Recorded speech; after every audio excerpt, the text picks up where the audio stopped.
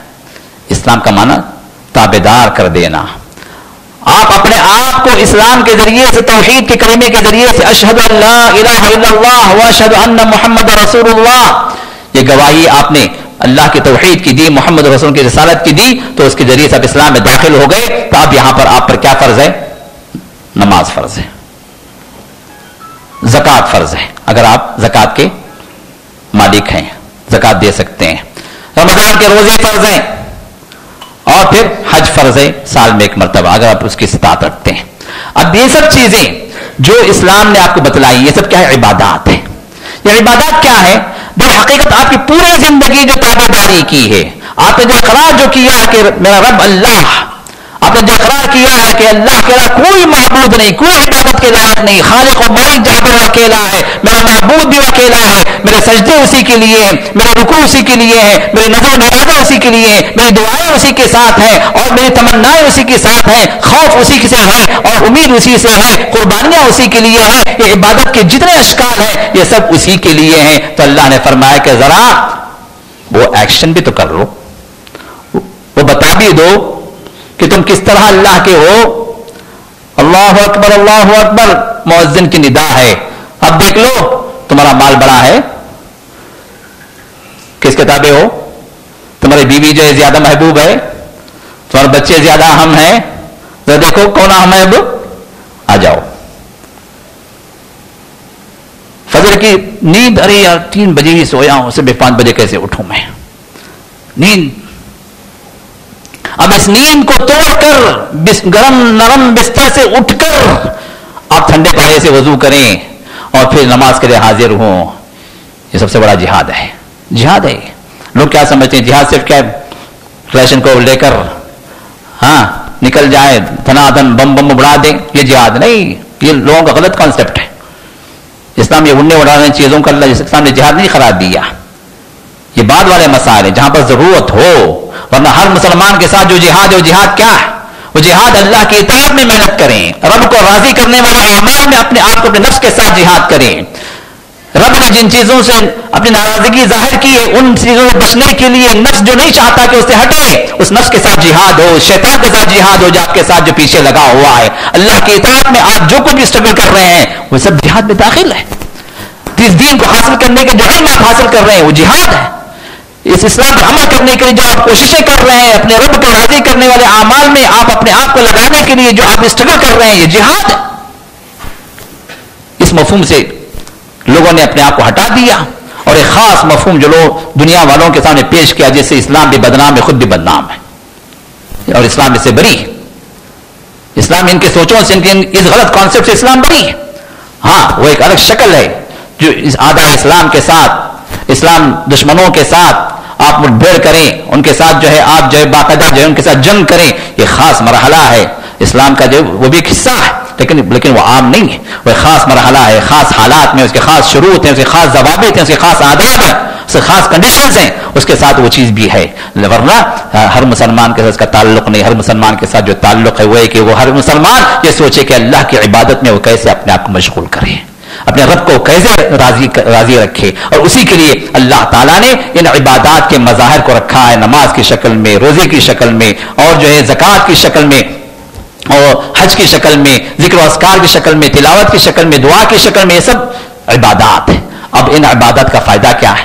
کس کو پہنچتا ہے فائدہ؟ سب سے پہلے ہمارے ذہنوں سے نکالے، رب کو کوئی فائدہ نہیں اس کا، فائدہ کرنے والے کو. اب یہ صرف ایک نماز کی بات لے لیں. اللہ نے فرمایا کہ نماز کا فائدہ کیا ہے، اور ان فوائد کو ہم اپنے طرف سے بیان نہ کریں. رب العزت یا اللہ کے رسول جو فرماتے ہیں آپ ان کو بیان کریں، اور اس کے علاوہ کوئی چیز آپ کی سمجھ میں آتی ہے تو آپ یہ کہیں کہ ہو سکتا ہے کہ اس کی حکمت یہ ہو سکتا ہے اس کا فائدہ یہ ہو. قطعیت کے ساتھ، بالکل پورے یقین کے ساتھ نہیں یہ فائدہ ہے اس کا، اسی کی وجہ سے نماز فرض ہوئی، اسی کی وجہ سے روزہ فرض ہوا. نہیں، جب ہم یہ قطعیت کے ساتھ، پوری طرح یقین کے ساتھ ہم کب کہیں گے؟ جب اللہ فرمائے یا کہ اللہ کے نبی صلی اللہ علیہ وسلم فرمائے. اگر اس کے علاوہ کوئی اور چیز ہے جو ہماری سمجھ میں آ رہی ہے تو ہم کہیں گے ہو سکتا ہے یہ بات، ممکن ہے یہ فائدہ بھی ہو، ممکن ہے اس کے ساتھ یہ مسئلہ بھی ہو، یہ چیز بھی حاصل ہو جائے. امکان کے ساتھ آپ ذکر کریں، کوئی حرج نہیں، لیکن قطعیت کے ساتھ نہیں. تو لہذا نماز کے لیے جو قطعیت کے ساتھ جو اللہ نے فرمایا وہ کیا ہے؟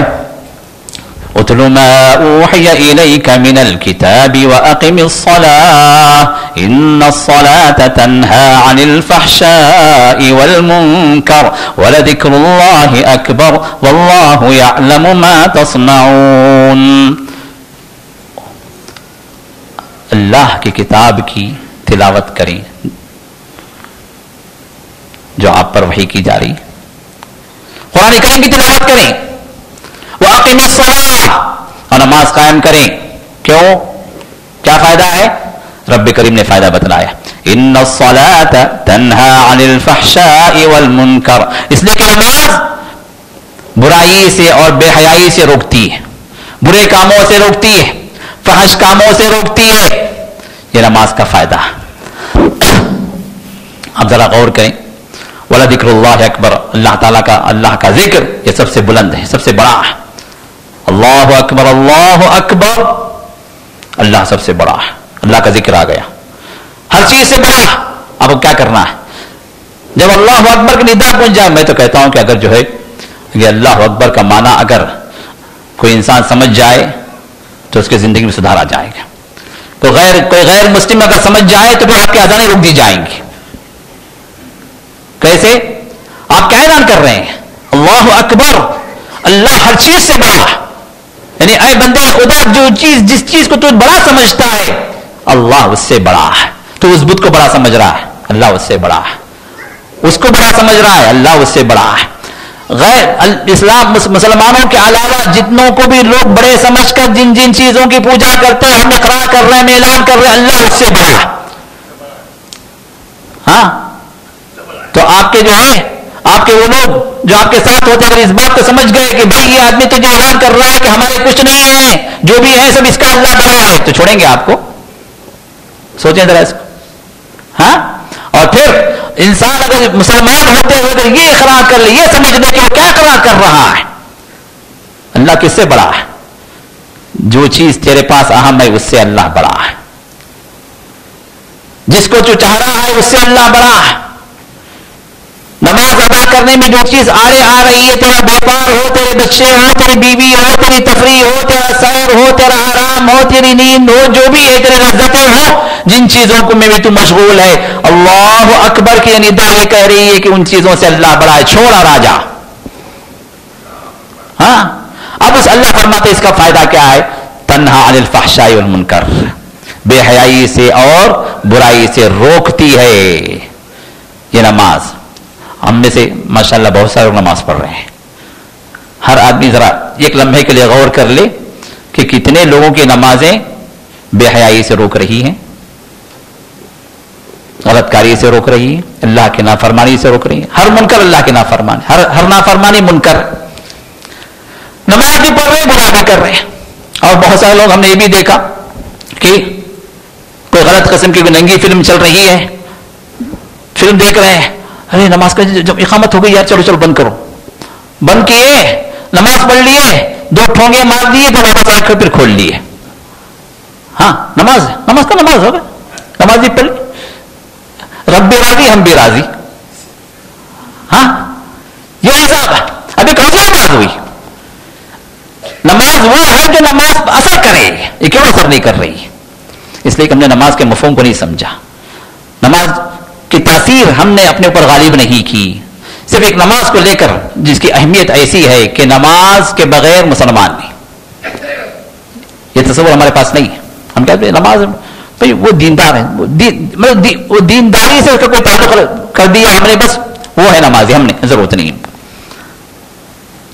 جو داڑھی والے ہیں بس وہ نماز پڑھ لے, داڑھی کا تعلق نماز سے, نماز کا تعلق داڑھی. ارے نماز پڑھ رہے ہیں داڑھی نہیں رکھا آپ نے, ارے داڑھی رکھ لے نماز کو نہیں گئے. اب اس طرح کچھ چیزوں سے ریلیٹڈ کر رکھی ہے ہم نے, جبکہ اسلام کا تعلق نماز سے, نماز کا تعلق مسلمان سے. رسول اللہ صلی اللہ علیہ وسلم کے دور کے اندر یہ تصور ہی نہیں تھا کہ مسلمان بھی ہو نماز نہ پڑھے. اسی وجہ سے منافقین جن کے اندر نفاق, جن کے دل کے اندر کفر, بظاہر جو وہ مسلمان اپنے آپ کو کہتے تھے, لیکن دل کے اندر اللہ کے رسول کی دشمنی, دل کے اندر مسلمانوں کے ساتھ دشمنی, دل کے اندر یہ اسلام جو ہے ہمیشہ ختم ہو جائے, یہ جو ہے یہ چاہت, یہ نفاق. منافق جو ہے یہ چاہتے تھے کہ اسلام ختم ہو جائے, دشمن ہے. اللہ نے کیا فرمایا, ان المنافقین فی الدرک الاسفل من النار. منافقین جہنم کے نچلے حصے میں ہوں گے. عام کفار سے بھی زیادہ عذاب ان کا, اس لیے کہ دغلے بازی ہیں لوگ. سامنے جو مسلمانوں کے دوست, پیچھے سے مسلمانوں کے پیٹ میں چھلا گھونپنے والے, مسلمانوں کے کٹر دشمن. اب ایسے منافقین بھی رسول اللہ صلی اللہ علیہ وسلم کی تلوار سے بچ گئے. بلکہ بعض صحابہ نے پوچھا, رسول اللہ صلی اللہ علیہ وسلم منافق ہیں, گردن اڑا دو اس کی, میں ختم کر دو اس کو. ہاں کہ نہیں, کیوں؟ اس لیے کہ ہمارے ساتھ نماز پڑھتے ہیں. رسول اللہ صلی اللہ علیہ وسلم سے کفر کے فتوے سے اپنے آپ کو بچانے کے لیے کہ رسول اللہ صلی اللہ علیہ وسلم کافر ہے, یہ فتویٰ نہ دے دیں, نماز میں حاضر ہوتے, مسجد میں حاضر ہوتے تھے. کافر ہے, معلوم ہے کافر, معلوم ہے منافق ہے, اس کے باوجود بھی رسول اللہ صلی اللہ علیہ وسلم کہیں کافر کا فتویٰ نہ دے دیں, کہیں گردن اڑا دینے کا فتویٰ نہ دے دیں, نماز میں برابر حاضر ہوتے تھے. تو رسول اللہ کے دور میں تصور ہی نہیں تھا کہ کوئی اسلام کا نام لے اور نماز نہ پڑھے. اسی لیے آپ نے فرمایا کہ العہد الذی بیننا وبینہم الصلاۃ فمن ترکها فقد کفر. ہمارے اور غیر مسلموں کے درمیان میں جو امتیازی شان ہے, جو چیز واضح کرنے والی ہے, وہ کیا ہے؟ نماز. اور جو اس کو چھوڑ دے, مفتی اعظم کا فتویٰ ہے فقط کفر, وہ کافر ہو گیا. کون ہے اس فتوے کو بیان کرنے والا ہمارے پاس؟ کوئی بتاتا ہے بھائی آپ نماز نہیں پڑھیں تو کافر ہو جائیں گے, آؤ مسجد کو. یہ اہم ترین عبادت, جو رسول عبادات میں سب سے اہم ترین درجہ اس نماز کا, جس کے بغیر مسلمان نہیں. میرے دوست ذرا اس کے لیے ہم وقت نکالیں, اس کی پابندی کریں. یہ اللہ کی طرف سے فرض کردہ چیز ہے, جو آپ کو سب سے پہلی پوچھ اگر ہوگی تو نماز کی ہوگی. اس میں اگر آپ کامیاب ہو گئے پھر آگے کے مسائل حل ہوں گے, اگر یہیں پکڑے گئے تو پھر آگے بھی پھنس گئے. تو لہٰذا اس نماز کی حفاظت کریں. اس نماز کی تاکید اللہ نے قرآن کریم کے اندر 70 سے زائد موقعوں پر, 700 سے زائد موقعوں پر اللہ نے جو بیان فرمائی ہے. اور پھر یہ وہ نماز ہے جس کے اندر جب ہم اپنے رب سے تعلق پیدا کرتے ہیں تو ایسا عجیب تعلق ہے میرے دوستوں, کسی اور عبادت کے اندر نہیں. یہ رب اور بندے کے درمیان میں یہ خصوصی تعلق ہے. آپ ذرا غور کریں, جب آپ کھڑے ہوتے ہیں اس نماز کے اندر, میں صرف اس پوائنٹ پہ آپ کو لے آتا ہوں کہ جو اللہ نے جو حکمت بیان فرمائی, جو فائدہ بیان فرمایا صرف ایک نماز کا, ان الصلاۃ تنہا عن الفحشاء والمنکر, کہ نماز آپ کو روکتی ہے کس سے؟ بے حیائی سے, برائی سے. تو کیسے ہم بے حیائی برائی سے ہم رکیں, کیسے نماز روکتی ہے؟ تو یہ نماز ہم کو روکے گی ہر بے حیائی سے, ہر برائی سے. کب؟ جب ہم شعوری نماز ادا کریں. یہ روٹین والی نہیں, سب پڑھ رہے ہیں, ہم بھی پڑھ رہے ہیں. اگر یہ سب 4 دوست ہیں ایک جگہ اور ایک آدمی نہیں گیا تو دوسرے دوست کیا کہیں گے؟ میں نماز کو نہ جاؤں تو بیوی کیا کہے گی؟ بیوی کہہ رہی کہ میں نماز نہ پڑھوں, شوہر کیا کہے گا؟ بیٹا کہہ رہا کہ میں نماز نہ پڑھوں, باپ کیا کہے گا؟ باپ کہہ رہا کہ میں نماز نہ جاؤں تو بیٹا کیا کہے گا؟ ایک دوسرے کو دیکھ کر جو نماز ادا کرنے, یہ روٹین نہیں, یہ شعوری نماز اگر ہو تو پھر دیکھیں. اب شعوری نماز کیا ہے کہ جب آپ رب کے سامنے کھڑے ہوں تو عظمت پیدا کریں کہ میں کس کے سامنے کھڑا ہوں. شہنشاہ کائنات ہے وہ, شہنشاہ اصل میں ہے. اسی وجہ سے شہنشاہ جو لوگ نام رکھتے ہیں, اللہ کے رسول نے فرمایا کہ منع کیا کہ نہیں, شہنشاہ تم نہیں. شہنشاہ کیا ہے؟ شاہوں کا شاہ, بادشاہوں کا بادشاہ. کون ہے؟ رب کائنات, اس کا نام ہے خاص. وہ جو لوگ شہنشاہ نام رکھتے ہیں ان کو بدلنا چاہیے نام, اسلام میں جائز نہیں.